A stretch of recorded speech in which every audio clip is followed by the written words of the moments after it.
Hello, I'm so pleased today to be able to introduce Mike Restool to you. I want more people to know who Mike Restool is, and I'll tell you why. There's a treaty that covers the territory that I live on, that I'm raising my family on, and the place where I work, and that treaty is called the Robinson Huron Treaty, and it was made in 1850. What had happened was there was Anishinaabe folks living here, and they were, among other things, they would mine minerals in this territory. But then some settlers came, not to settle, but to mine. And they started setting up shop and mining. And the leadership here said, you can't do that unless we have come to an agreement. And part of that agreement is going to be that if we let you mine here, you're going to have to share some of your revenues with us. And this seemed logical to everyone. And so the representatives of the Robinson Huron communities sat down with the British and they made a treaty called the Robinson Huron Treaty in 1850.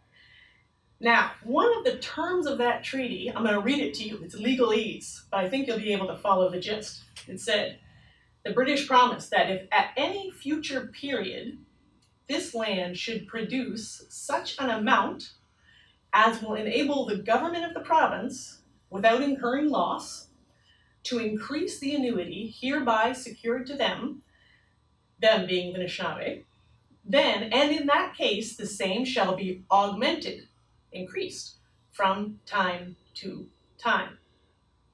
And clauses like this do occur in lots of different kinds of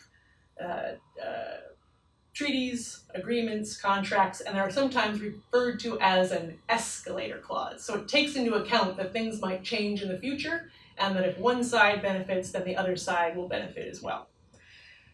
So the Robinson Huron communities have never been asleep to the fact that this clause has not been held up, but now we are at a point in 2018 where that injustice has been brought to the courts. And the story of how that injustice came to be brought to the courts involves many people, and one of the people it involves is Mike Restool from Nipissing First Nation. And so what he's going to share with us today is how a group's understanding of an injustice turns into real action, which turns into a court case, which will bind the future actions of the people of Ontario. So how we go from injustice to action, and then hopefully to change. So I want to start by saying thank you, Miigwech, Mike, for coming. It's very kind of you to spend this time with us. You're quite welcome. Would you be willing to tell us the story before you were part of the story? How did this movement start? You know, this movement started actually in 1851. After the treaty was signed in 1850, a lot of patents for mining were being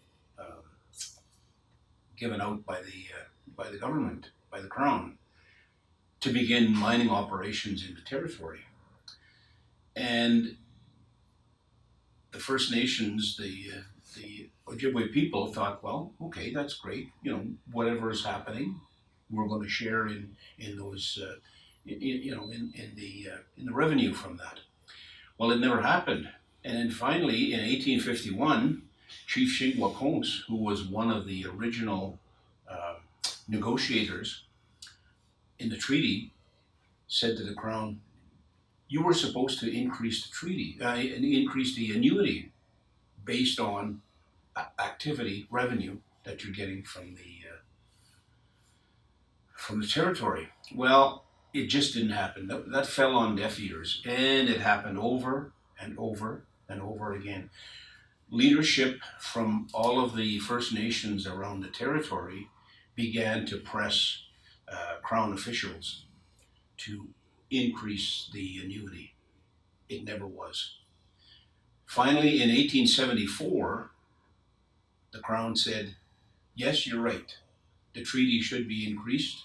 We will increase it to $4 per person. because there's a section in the treaty that says that it would be the limit per person to be given out individually would be £1. And in that time it was $4. So $4 was a lot of money, I guess, in those days, you know. And so they were satisfied with that for a while, but then following that, there were no further increases.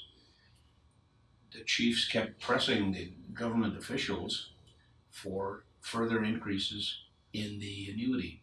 Then they began to hear the story that no, $4 is the maximum.